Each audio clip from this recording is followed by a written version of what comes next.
Welcome back मित्रांनो, आपलं पुन्हा एकदा स्वागत आहे सायन्स टेक्नॉलॉजी या चॅनलवरती. Class 8 topic 3 part 1.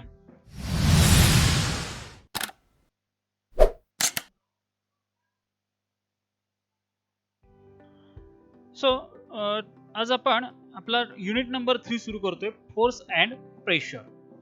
So at first you must know what is mean by force and what is pressure. तर फोर्स म्हणजे काय? आता समजा आपल्याला एखादी वस्तू जर उचलायची असेल किंवा ढकलायची असेल तर आपण काय करतो, त्या वस्तूवरती जोर लावतो की ज्याला सायन्स मध्ये फोर्स असं म्हणलं जातं. Okay, so what is mean by force and what are the applications of forces, what are the types of forces, at the same time what is pressure, what is atmospheric pressure, आणि या related काही concept आपण या unit मध्ये पाहायच्या आहेत. So जर या टॉपिकचा importance आपण पाहिला तर हा टॉपिक अतिशय महत्त्वाचा आहे. ॲज पर जर तुमच्या अपकमिंग स्टँडर्ड मध्ये क्लास 9th आणि 10th साठी काही युनिट आहेत त्याचा हा बेस आहे. त्यामुळे तुम्हाला यातल्या कन्सेप्ट क्लिअर असणं खूप गरजेचं आहे. सो पहिलाच क्वेश्चन आपल्याला इथं विचारलाय, what is force. So force म्हणजे काय? मराठीमध्ये याला आपण बल असं म्हणतो, पण नेमकं फोर्स म्हणजे याचा अर्थ काय ते समजून घेण्यासाठी आपल्याला सुरुवातीला एक लॉ पाहावा लागेल की ज्याला Newton's first law of motion असं म्हटलं जातं. This law is very important आणि हाच लॉ तुम्ही पुन्हा एकदा पुढील वर्षी स्टडी करणार आहात. So this law state that a stationary object on which force is acting remains stationary. An object in motion continues to move with the same speed and direction when no force is acting on that object. तर हे समजण्यासाठी अगोदर आपल्याला force म्हणजे काय हे पाहावं लागेल. एखादा ऑब्जेक्ट जर स्टेशनरी असेल, स्थिर असेल, तर तो ऑब्जेक्ट हा स्टेशनरीच राहतो जोपर्यंत त्यावरती कोणतीही फोर्स ऍक्ट होत नाही तोपर्यंत. Let us take one example. आपली जी बायसिकल आहे, आपण आपल्या घरी जी बायसिकल वापरतो ती रात्री तुम्ही समजा येऊन स्टँड मध्ये लावली तर ती स्टेशनरी असते, ती स्टेशनरीच राहते जोपर्यंत त्या बायसिकलला तुम्ही धरून किंवा फोर्स अप्लाय करून चालवत नाही किंवा बाजूला घेत नाही हँडल टर्न करून, तोपर्यंत ती तिथेच राहणार आहे. सो स्टेशनरी आहे ती स्टेशनरीच राहणार आहे. किंवा समजा तुम्ही बायसिकल वरून चाललाय, कॉन्स्टंट स्पीड मध्ये चाललाय, ओके, तर तुम्ही जोपर्यंत ब्रेक अप्लाय करत नाही तोपर्यंत ती सायकल त्या कॉन्स्टंट स्पीड मध्ये सुरू राहणार आहे जोपर्यंत तुम्ही फोर्स अप्लाय करत नाही, म्हणजे ब्रेक अप्लाय करत नाही तोपर्यंत. सो एक सिंपल एक्झाम्पल आहे आपल्या डे टू डे लाईफ मधला आणि मला वाटतं सगळ्यांकडे सायकल असावी त्यामुळे हे एक्झाम्पल मी सांगतोय. सो आता लक्षात घेऊया की हा लॉ काय सांगतो. A stationary object on which no force is acting remains stationary. एखादा ऑब्जेक्ट जर स्टेशनरी असेल, स्थिर असेल, if object is stationary it remains stationary. कुठेपर्यंत तो स्टेशनरी राहतो? On which force is no acting. जोपर्यंत त्या ऑब्जेक्ट वरती फोर्स ऍक्ट होत नाही तोपर्यंत तो स्टेशनरीच राहणार आहे. Okay, an object in motion continues to move with the same speed. जर एखादा ऑब्जेक्ट गतिमान असेल, मोशन मध्ये असेल, already it is in motion, okay, so in the and direction when no force acting on the object, तर तो object जो आहे तो त्याच मोशन मध्ये, त्याच गतीमध्ये, त्याच दिशेला जात राहणार आहे जोपर्यंत त्या ऑब्जेक्ट वरती फोर्स अप्लाय होत नाही तोपर्यंत.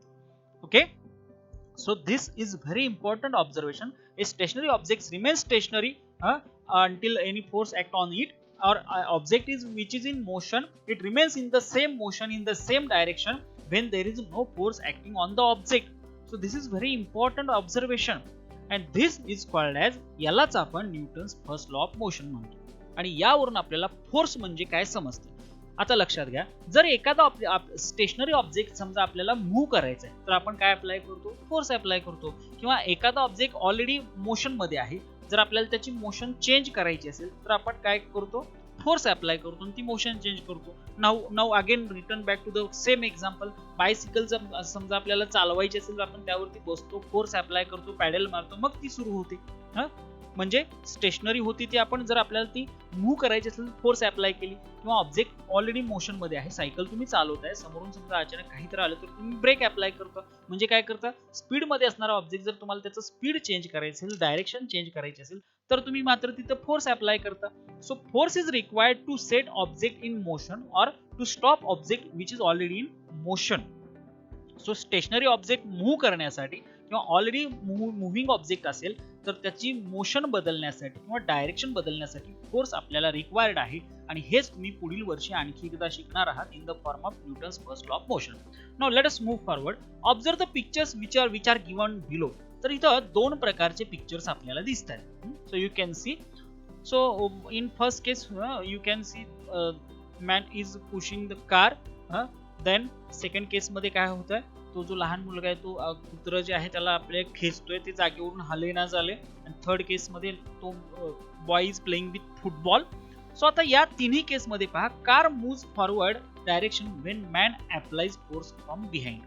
आता हे आपण ऍक्च्युली पाहतोय ते contact and non contact forces. आपण फोर्स म्हणजे काय पाहिलं, पण फोर्सेस वेगवेगळ्या प्रकारचे आहेत. त्यातला पहिला प्रकार आपण पाहतोय contact and non contact forces. So if car moves in forward direction when man applies force from behind. Okay, so पहिल्या केस मध्ये काय करतोय, तो व्यक्ती जो आहे तो फोर्स बॅक साइड करून अप्लाय करतोय कार वरती आणि कार पुढे निघून जाते. A reluctant dog is being pulled by his master. So हा जो मालक आहे तो कुत्र्याला खेचतोय, तो जागेवरून हालेना झाले पण फोर्स अप्लाय करतोय.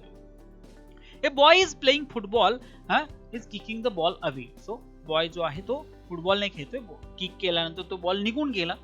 What do you observe from these? यावरून काय लक्षात आलं, a force act on two bodies through an interaction between them. इथे फोर्स ऍक्ट जी होती ती दोन ऑब्जेक्ट मध्ये, दोन वस्तूंमध्ये होती आणि त्यांचं इंटरॅक्शन म्हणजेच फोर्स आहे. म्हणजेच काय, इथं फोर्स अप्लाय करणारा आणि ज्याच्यावरती फोर्स अप्लाय होते हा दुसरा object. So one object is applying force while other object on which force is applied. So force is applied by the master on the dog. Force is applied by this boy on the ball. So इथं दोन object आहेत हे आपल्याला लक्षात घ्यायचं आहे की एक ऑब्जेक्ट जो आहे तो फोर्स अप्लाय करतोय आणि दुसरा ऑब्जेक्ट जो आहे ज्यावरती ऍक्च्युअली फोर्स अप्लाय केली जात आहे. आता आणखी काही इमेजेस इथे दिल्यात. as seen in figure 3.2, iron nail gets attracted to the poles of magnet. So whenever we put magnet in near to the iron nails get attracted due to the magnetic force. हे आपल्याला माहिती आहे. एक coconut is falling from the coconut tree. आता या केस मध्ये coconut काय होतं, हा जो नारळ आहे हा झाडावरून खाली पडलेला आहे. So coconut falling from the tree. Objects are attracted to the earth due to the gravity force of gravity. So as we know this coconut is falling because of gravity. हा जो झाडावरती कोकोनट आहे हा earth surface कडून जी gravity apply केली जाते, force of gravity, गुरुत्वाकर्षण शक्ती जी आहे, त्यामुळे हा नारळ खाली जमिनीवरती पडतो. When a comb gets rubbed against hair, small piece of paper kept on the table get attracted by the comb. So here you can see, तुम्ही खेळला असाल, कोंब घ्या आणि आपण हेअर्स वरती जर तो रब केला कोंब तर काय होतं, this will attract the small pieces of paper towards itself. The comb has electrostatic charge. आता असं का होतं, हा जो कोंब आहे यावरती इलेक्ट्रोस्टॅटिक चार्ज निर्माण होतो की ज्यामुळे काय होतं, there is an induced opposite charge on the piece of the paper.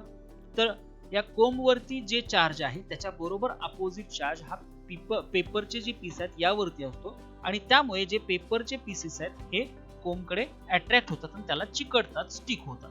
तर हे तुम्ही ऑब्झर्व केलं असाल. So here we have discussed 3 examples. In first case nails are attracted by the magnet. In second case coconut is moved towards the surface of earth, and in third case paper pieces are attracted towards the comb by the means of electrostatic attraction. So आता ह्या दोन्हींचा आपण comparison करायचं. जे आपण पहिले 3 example पाहिले आणि नंतरचे 3 एक्झाम्पल पाहिले, तर ह्या दोन्हींचं कंपॅरिझन जर केलं तर आपल्याला काय लक्षात येते, in figure 3.1 a force is seen act through the direct contact of object or via one more object. तर ह्या तिन्ही केस मध्ये काय होतंय की ऑब्जेक्ट मध्ये डायरेक्ट कॉन्टॅक्ट आणि इथं दोन ऑब्जेक्ट मध्ये होणारा डायरेक्ट कॉन्टॅक्ट आपल्याला दिसून येतोय. जो फोर्स अप्लाय करतोय आणि ज्याच्यावरती फोर्स अप्लाय होतोय ह्या दोघांमध्ये कॉन्टॅक्ट झालेला आहे, दोन्ही एकमेकांच्या कॉन्टॅक्ट मध्ये आलेले आहेत. ओके, तर अशा ज्या फोर्सेस आहेत याला कॉन्टॅक्ट फोर्स असं म्हटलं जातं. सो जी फोर्स अप्लाय करत असताना ऑब्जेक्ट मध्ये डायरेक्ट कॉन्टॅक्ट असतो. Okay, so force is seen to act through direct contact of objects or via one more object. म्हणजे एकापेक्षा जास्त ऑब्जेक्ट मध्ये डायरेक्ट कॉन्टॅक्ट झाल्यानंतर जी फोर्स अप्लाय होते याला आपण कॉन्टॅक्ट फोर्स असं म्हणतो. While in figure 3.2 force is applied between the two objects obviously. If the two objects are not in contact, इथं दोन ऑब्जेक्ट मध्ये फोर्स अप्लाय, आता नेल जे आहेत आयर्न नेल हे मॅग्नेट कडे अट्रॅक्ट झालेत, मॅग्नेट तर त्यावरती फोर्स अप्लाय केले पण यामध्ये डायरेक्ट कॉन्टॅक्ट झालेला नाही का, तसंच इथं पण दिसतंय, तसंच इथं पण दिसतंय. इन लास्ट एक्झाम्पल तर आपल्याला माहिती आहे की coconut is attracted towards the earth surface due to the gravity, इथं पण कॉन्टॅक्ट झालेला नाही तरी पण अट्रॅक्शन आपल्याला दिसून येते. So such forces are called as non contact forces where there is no contact between the two objects. ज्या दोन ऑब्जेक्ट मध्ये एक फोर्स अप्लाय करतोय, एकावरती फोर्स अप्लाय होते, याच्यामध्ये इथं कोणत्याही प्रकारे कॉन्टॅक्ट झालेला नाही असं आपल्याला दिसून येते. So we have two types of forces, one is contact force and other is non-contact force. In contact force the action of force takes place through the contact between the object, and in second case force is acting even objects are not in contact. So muscular force is an example of contact force. Muscular force आपले जे स्नायू आहेत याद्वारे जे आपण force apply करतो याला आपण मस्क्युलर फोर्स असं म्हणतो. Okay, it is applied it is an example of contact force. It is applied to object with the help of our muscles. कुठल्याही ऑब्जेक्ट वरती आपण मसल्स द्वारे फोर्स अप्लाय करतो, कशासाठी? For lifting that object, for pushing और pulling the object. एखादा object उचलण्यासाठी, push करण्यासाठी किंवा पुल म्हणजे आपल्याकडे खेचण्यासाठी आपण ही फोर्स अप्लाय करतो. आणि या केस मध्ये दोन ऑब्जेक्ट मध्ये कॉन्टॅक्ट आहे, त्यामुळे ही जी फोर्स आहे मस्क्युलर फोर्स ही कॉन्टॅक्ट फोर्स आहे. On the other hand, on the contrary, forces like magnetic force, gravitational force, electrostatic force act without contact. या तिन्ही केसेस मध्ये इथे मॅग्नेटिक फोर्स आहे, इथे इलेक्ट्रोस्टॅटिक फोर्स आहे किंवा इथे ग्रॅव्हिटेशनल फोर्स आहे, या तिन्ही फोर्सेस मध्ये कुठल्याही प्रकारचा त्या ऑब्जेक्ट मध्ये म्हणजे ज्याच्यावरती फोर्स ऍक्ट होते, जो ऑब्जेक्ट फोर्स अप्लाय करतोय याच्यामध्ये कुठल्याही स्वरूपाचा कॉन्टॅक्ट दिसत नाही. आणि म्हणून ह्या ज्या तीन फोर्सेस आहेत ह्या काय आहेत? Non contact forces. So remember some of the examples of forces are given here: muscular force, gravitational force, magnetic force, electrostatic force. So you have to remember these examples.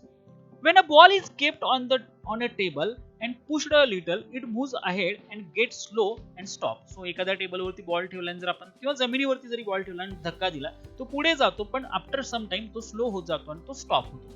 Car is running on a plain road, travels some distance and stop after engine is switched off. Okay, even रस्त्यावरून car चाललेली आहे, engine switch off केलं आणि ती मग लगेच थांबत नाही, थोडं पुढे जाऊन थांबते, पण थांबते car. This is because the force of friction between the ground surface and object in motion. So याचं आणखी एक कारण काय का, तर कारण आपल्याला आणखी एक फोर्स बघायची, त्याला आपण फ्रिक्शनल फोर्स म्हणतो. सो हा आणखी एक फोर्सचा प्रकार आलाय. सो एखादा ऑब्जेक्ट जर सरफेसवरून जात असेल तर त्या सरफेस आणि त्या ऑब्जेक्ट मध्ये एक प्रकारची फोर्स डेव्हलप होते की ज्याला फ्रिक्शनल फोर्स म्हणतो, की ज्यामुळे तो ऑब्जेक्ट स्टॉप होतो. म्हणजे ती जी फोर्स आहे ती त्या ऑब्जेक्टच्या मोशनला अपोज करते, विरोध करते.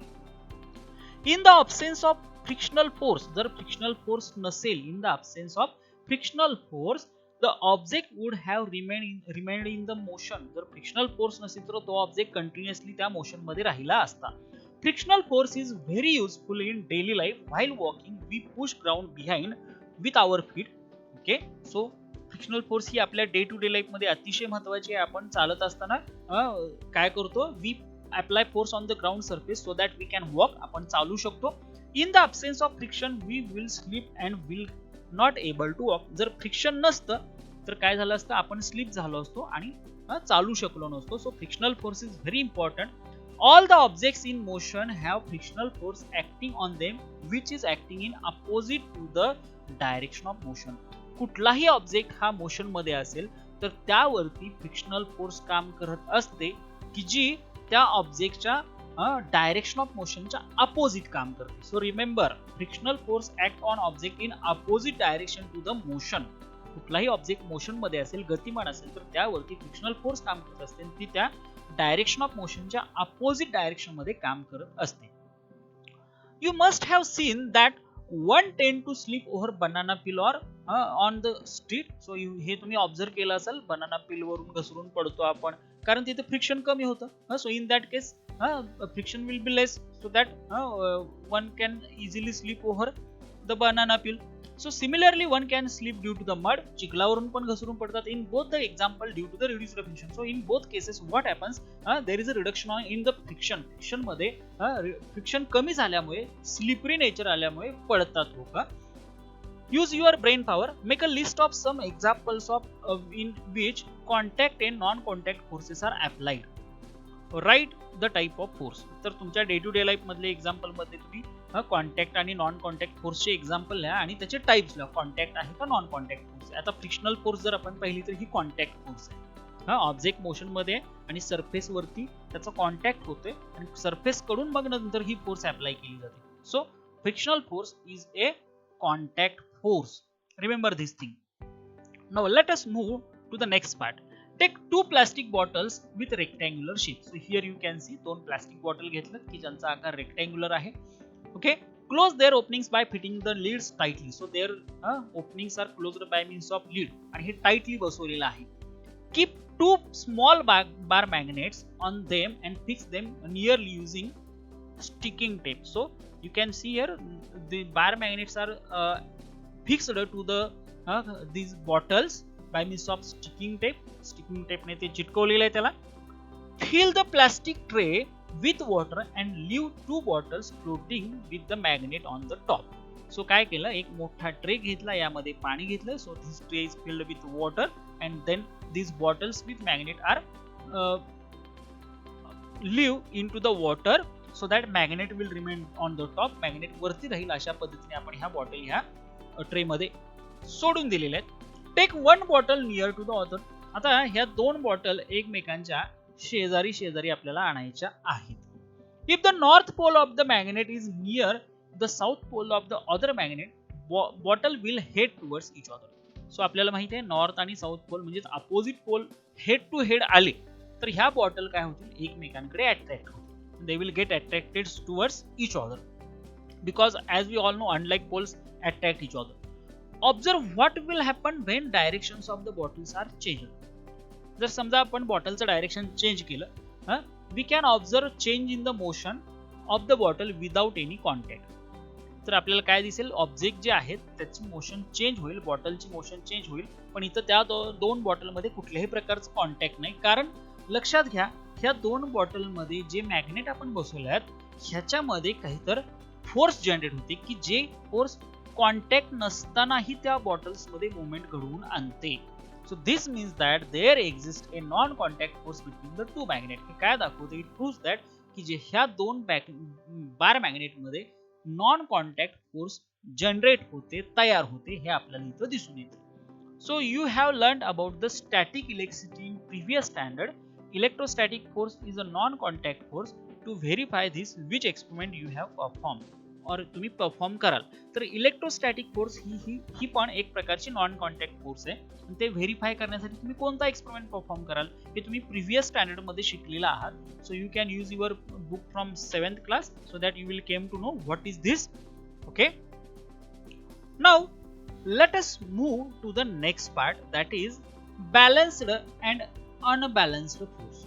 आता नेक्स्ट पार्ट मध्ये येतोय आपण की बॅलन्स्ड फोर्स कशाला म्हणायचं आणि अनबॅलन्स्ड फोर्स कशाला म्हणायचं. Just we have discussed about the contact and non contact force. You have to remember what is contact force, then what is non-contact force and some of the examples out of which magnetic force, gravitational force, muscular force, electrostatic force or frictional force. These are some examples and you have to remember this carefully. And now let us move to the balanced and unbalanced force. तर आता आपण पुढचा प्रकार discuss करणार आहोत, balanced and unbalanced force. Take a cardboard box. So you can see here. आता हे समजण्यासाठी आपण इथे एक ऍक्टिव्हिटी करायची. So cardboard box is taken. Tie thick string to its 2 sides and keep it on the smooth table as shown in the figure 3.4. तर ह्या कार्डबोर्डच्या दोन्ही बाजूला काय केलंय, थिक स्ट्रिंग जे आहेत, जाड दोरा बांधलेला आहे दोन्ही बाजूला. Okay, and keep it on smooth table. Take a string on both side of the table. Tie weighing pans of equal masses to the 2 ends. आता हे जे आपण जाड दोरे बांधले होते याच्या एंडला वेइंग पॅन्स जे आहेत हे बसवलेले आहेत, पॅन्स बसवले आहेत की ज्याचं मासेस सेम असतील. Keep equal masses in both pens. आता ह्या दोन्ही पॅन्स मध्ये समजा आपण इक्वल मासेस ठेवले, समजा मी इकडे 100 ग्रॅम आणि इकडेही 100 ग्रॅम ठेवला, तर काय होईल, the box does not move on the table. हा जो बॉक्स आहे हा जागेवरतीच राहील. टेबल जरी स्मूथ असेल तरी दोन्ही बाजूला मासेस सेम असल्यामुळे काय होईल, बॉक्स जागेवरून हलणार नाही. If more mass is kept in one of the pan than in other, the box start moving in the direction of that pan. Suppose मी समजा या पॅन मध्ये मगाशी आपण 100 ग्रॅम ठेवलं, तर यामध्ये आणखी 50 ग्रॅम वाढवलं आणि इकडे 100 ग्रॅमच ठेवलं, तर काय होईल, इकडच्या बाजूला मास वाढल्यामुळे हा जो बॉक्स आहे हा या डायरेक्शनला मूव्ह होणार आहे. So it will move to the direction where we have kept more mass. जास्त मास ठेवले त्या डायरेक्शनला तो बॉक्स जो आहे तो त्या डायरेक्शनला मूव्ह होणार आहे. ओके, आता असं का होतं, equal gravitational force act on both pans when equal masses are kept in them. So ज्यावेळी आपण दोन्ही मध्ये सेम मासेस ठेवलं होतं, we have when we kept same masses in both the pans, काय होतं, इक्वल ग्रॅव्हिटेशनल फोर्स दोन्हीवरती act होते. दोन्ही पॅन्स वरती काय होतं, ग्रॅव्हिटेशनल फोर्स इक्वल ऍक्ट होते. This means balanced forces act on the box with effective force equal to 0 as are acting in opposite direction. तर काय होतं, दोन्ही बाजूला इक्वल फोर्स ऍक्ट होते, पण जी फोर्स आहे ती अपोजिट डायरेक्शनला असते. आणि जर दोन्ही फोर्सेस इक्वल असतील आणि जर अपोजिट डायरेक्शनला ऍक्ट होत असतील, तर टोटल फोर्स ऍक्ट होणारी जी आहे ती 0 होते. हे आपल्याला इथे लक्षात घ्यायचं आहे. तर आपण ही जरा आता आपण पाहणार आहोत with the help of diagram. So how this force cancel each other. He force आपण कॅन्सल का केली आणि याचं नेमकं कारण काय आहे, सो आपण हे आता पाहायचं आहे. तर पहा, सपोज एक ऑब्जेक्ट आहे, वी हॅव अन ऑब्जेक्ट. आता या ऑब्जेक्ट वरती या बाजूने एक फोर्स ऍक्ट होते आणि या बाजूने एक फोर्स ऍक्ट होते. ओके, सपोज याला मी F1 म्हणतो आणि याला मी F2 म्हणतो समजण्यासाठी. ओके, जर आपण पाहिलं तर ह्या दोन्ही फोर्सेस सेम आहेत. This two forces are same. So मी याला F1 F2 न म्हणता F आणि F म्हणतो. ठीक आहे, पण जर आपण इथं पाहिलं तर एक फोर्स जी आहे ती या डायरेक्शनला ऍक्ट होते, एक फोर्स जी आहे ती या डायरेक्शनला ऍक्ट होते. आणि डायरेक्शन वरून लक्षात घ्या, जर आपल्याला टोटल फोर्स घ्यायची असेल तर दोन्हींची सम करावी लागेल. सपोज मी याला ही फोर्स इथं घेतली प्लस प्लस आता ही जी सेकंड फोर्स आहे, सेकंड फोर्स राईट साइड करून ऍक्ट होते, ही आपल्याला निगेटिव्ह घ्यावी लागते. निगेटिव्ह का, कारण ही अपोजिट डायरेक्शन मधून ऍक्ट होणार आहे आणि जर फोर्स अपोजिट डायरेक्शनला ऍक्ट होत असेल तर ती निगेटिव्ह असते. जर आता आपण सॉल्व्ह केलं, is equal to F minus F is equal to 0. So total force जी आहे ती आपल्याला इथं 0 झालेली दिसून येते, कारण दोन्ही फोर्सच्या डायरेक्शन कशा जरी त्या इक्वल असल्या तरी डायरेक्शन अपोजिट असल्यामुळे एक फोर्स पॉझिटिव्ह आणि दुसरी निगेटिव्ह होते आणि प्लस मायनस असल्यामुळे ते 0 होतं. टोटल इफेक्ट काय झाला याचा, 0 झाला. तर आपल्याला इथं हेच लक्षात घ्यायचं होतं. Okay, so that is about what the balanced forces where two forces are equal but in opposite direction. मग अशा ज्या फोर्सेस आहेत की ज्या इक्वल आणि अपोजिट डायरेक्शनला ऍक्ट होतात, याला आपण बॅलन्स्ड फोर्स असं म्हणतो. ऑन कॉन्ट्ररी, तर याच्या विरुद्ध आता काय म्हटलंय पहा, if more mass is kept in one of the pan than the other, the box start moving in the direction with pan with more mass. आता यामध्ये आपण मगाशी पाहिलं, ज्या पॅन मध्ये जास्त मास ठेवले त्या डायरेक्शनला तो बॉक्स मूव्ह होतो.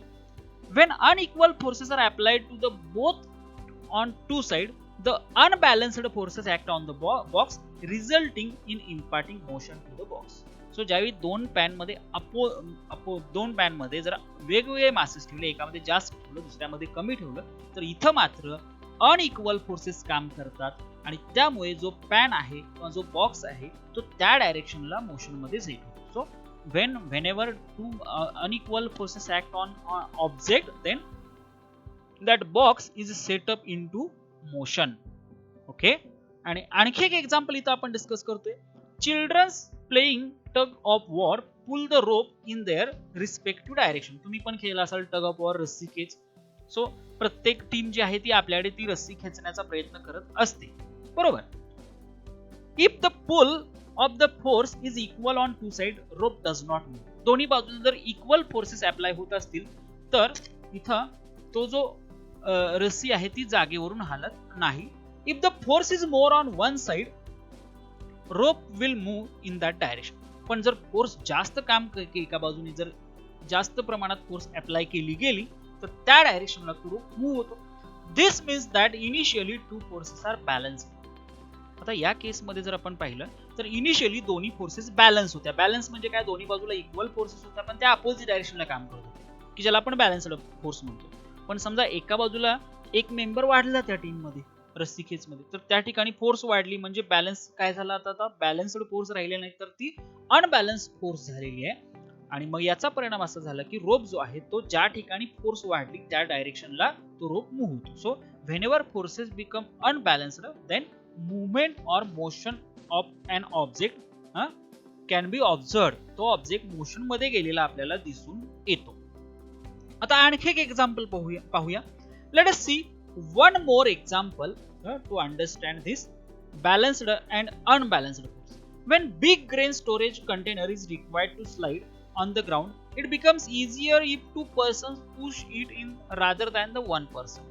समजा ग्रेन कंटेनर आहे, धान्याचा मोठा कंटेनर आहे, तो ढकलायचा आहे ग्राउंड वरती, जमिनीवरती, तर एकापेक्षा जास्त दोन जण व्यक्ती असते तर ते ढकलायला सोपं जाते. It is very easy to push that container than the one person. So असं का झालं, when force is applied by both in same direction movement is easy. ज्यावेळी एकाच डायरेक्शनला फोर्स अप्लाय केली गेली दोन व्यक्तीकडून त्यावेळी त्या ऑब्जेक्टची मुवमेंट सहज झाली. You may have experienced this. What do we understand from this. आता यावरून आपल्याला काय समजतं तर हे आपण आता इथे लक्षात घ्यायचं आहे आणि हे आपण इथे समराइज केलेलं आहे. If several forces are applied on an object in a same direction, the equal force to their addition act on the object. Now let us consider for this example, we will consider some example. काय म्हणले, if several forces are applied on an object in same direction, a force equal to their addition acts on the object.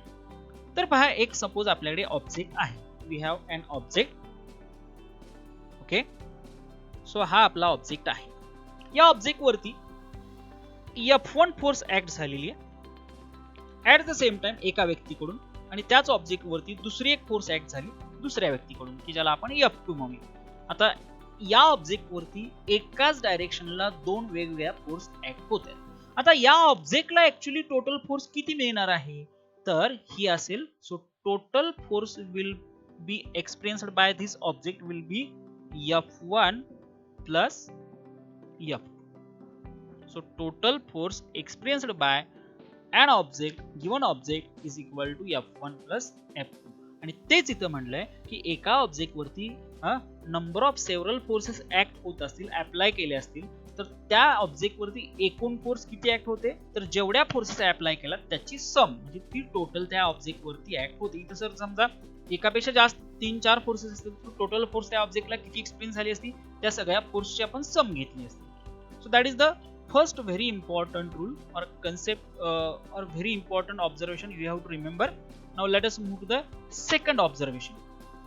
Second observation काय म्हणलंय, if the two forces are applied on an object direction opposite to each other, a force equal to their difference acting on the object. आता हे आत्ताच्या example मध्ये आपण same डायरेक्शनला force act केलेला पाहिजे. आता आपण जातोय अपोजिट डायरेक्शनला फोर्स ऍक्ट झाल्या तर त्या ऑब्जेक्टला किती फोर्स एक्सपिरियन्स होईल हे आपण आता पाहणार आहोत. सो पुन्हा मी आता वेगळं एक्झाम्पल घेतो. Suppose we have this object, you can see we have this object. आता या ऑब्जेक्ट वरती एक फोर्स इकडून ऍक्ट होते की ज्याला आपण F1 म्हणू, ओके, आणि एक फोर्स इकडून ऍक्ट होते याला आपण F2 म्हणू. So forces acting in opposite direction. मग as per the statement given in the text book, ह्या ऑब्जेक्टला किती फोर्स एक्सपिरियन्स होईल किंवा त्या ऑब्जेक्ट वरती ऍक्च्युअली किती फोर्स ऍक्ट होईल तर ती फोर्स असेल या दोन फोर्स मधला डिफरन्स. कारण ह्या दोन फोर्सेस कशात अपोजिट असल्या तरी अनइक्वल आहेत. आता ह्या सेम नाहीत असं समजे, आणि यामध्ये समजा F2 is greater than F1 असं जर म्हटलं, so in this case suppose F2 is greater than F1, so force experienced by this object, या ऑब्जेक्टला एकूण किती फोर्स ऍक्ट झालेली किंवा त्या ऑब्जेक्टला किती फोर्स एक्सपिरियन्स होईल, so it will be F2 minus F1. So that object will experience force equal to F2 minus F1. So I will write this part here. So object will experience a force equal to F2 minus F1. Okay, आणि मग पुन्हा एकदा आपण आपलं जे statement दिलं textbook मध्ये तिथे जातोय.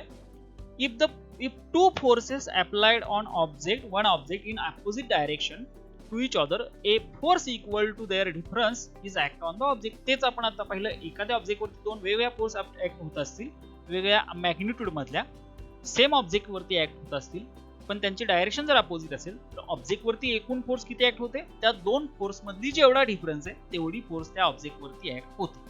A force is expressed in magnitude as well as direction. So remember this thing. एक फोर्स जी आपण एक्सप्रेस करतो, फोर्स एक्सप्रेस करण्यासाठी आपल्याला मॅग्निट्यूड अँड डायरेक्शन दोन्हीची गरज असते. मॅग्निट्यूड म्हणजे काय, किती फोर्स आहे, किती प्रमाणात फोर्स ऍक्ट होतो आणि कोणत्या दिशेला आहे. So to express force we require magnitude as well as direction, and that is why force is vector quantity. लक्षात ठेवा, हे क्वेश्चन विचारला जाऊ शकतो. Why force is vector quantity और force is a vector quantity, give reason. So force is expressed in magnitude as well as direction. That is why force is a vector quantity. Now let us discuss further. When a force is applied on stationary object, it moves and its speed and direction changes. So whenever we apply force on stationary object, तो object move होतो, त्याची speed आणि direction बदलते. So force is required to change the speed and direction of object as well as force is also required to stop the object in motion. आणि even एखादा object motion मध्ये असेल, जर त्याला आपल्याला स्टॉप करायचं असेल तर तिथंही फोर्सची आवश्यकता आहे. So force is required to stop object in motion. An object can change its shape due to the force. Obviously ज्यावेळी आपण फोर्स अप्लाय करतो एखाद्या ऑब्जेक्ट वरती, काही ऑब्जेक्ट वरती, तर त्यांचा शेप बदलतो. सपोज चिखलाचा गोळा असेल तर आपण त्याला आकार देतो फोर्स अप्लाय करून. और व्हेनेवर वी नीडिंग अ डो मेड फ्रॉम फ्लोअर, कणिक जर असेल पिठाची तर त्याला पण फोर्स अप्लाय केली की त्याचा आकार बदलतो. So do changes its shape when force is applied. So force apply केल्यानंतर काय काय होतं हे आपल्याला इथे लक्षात आलं. एक तर ऑब्जेक्ट जो स्टेशनरी आहे तो मूव्ह होऊ शकतो, किंवा त्याचं स्पीड चेंज होऊ शकतं, किंवा त्याची डायरेक्शन चेंज होते, किंवा ऑब्जेक्ट जो मोशन मध्ये आहे तो स्टॉप करू शकतो, किंवा फोर्स अप्लाय केल्यानंतर ऑब्जेक्टचा शेप बदलतो. Another example is a Potter apply force in a specific direction while shaping the pot. Pot तयार करत असताना पॉटर जो आहे तो काय करतो, वेगवेगळ्या डायरेक्शनला फोर्स अप्लाय करतो आणि त्याला आकार देतो. Rubber band when stretched it extends. There is many such example. आणि रबर बँड स्ट्रेच केला तर त्याचा आकार बदलतो. सो फोर्स अप्लाय केल्यानंतर शेप चेंज होतो ऑब्जेक्टचा. So whenever we apply force on an object, a stationary object moves or its speed and direction changes, or we can stop object in motion by application of force, or even by application of force we can change the shape of object. So these are some applications of forces. आणि इथं आणखी एक माहिती दिली आहे, if more than one force are acting on an object or body, then effect on body is due to the net force. तर ते आपण मगाशी पाहिलं, एखाद्या ऑब्जेक्ट वरती एकापेक्षा जास्त फोर्सेस ऍक्ट होत असतील तर त्या ऑब्जेक्ट वरती टोटल फोर्स किती ऍक्ट होते, त्या ज्या अप्लाय केलेल्या सेव्हरल फोर्सेस त्याची बेरीज, त्याची सम एवढी टोटल फोर्स त्या ऑब्जेक्ट वरती ऍक्ट होत असते. So up to here we have discussed some of the important things like force, what is balanced force, what is unbalanced force, what is contact force, what is non-contact force, and what are the applications of forces. आणि at a time जर एकापेक्षा जास्त forces same डायरेक्शनला object वरती act केल्या, opposite डायरेक्शनला act केल्या, तर काय नेमका एकूण किती फोर्स ऍक्ट होते ऑब्जेक्ट वरती at the same time. Force is a vector quantity, हे पण आपण डिस्कस केलंय. तर हा टॉपिक बेसिक टॉपिक आहे, खूप महत्त्वाचा टॉपिक आहे. अपकमिंग किंवा हायर लेवल्सच्या ज्या तुमच्या स्टँडर्डला तुम्ही जाणार असाल 9वी 10वीला, तिथं तुम्हाला याचं ऍप्लिकेशन होणार आहे. So listen it carefully and remember these things. If you have any question you can ask in the comment box. जर तुम्हाला काही अडचण असेल तुम्ही कॉमेंट बॉक्समध्ये विचारू शकता. आणि पुन्हा एकदा विनंती आहे, please share this channel to your friends and ask them to subscribe also. So in next session we will go to the second part of this unit, that is inertia, pressure, pressure on solids, pressure of liquids. So these are also very important things. So we will discuss all these things in the next topic. Thank you.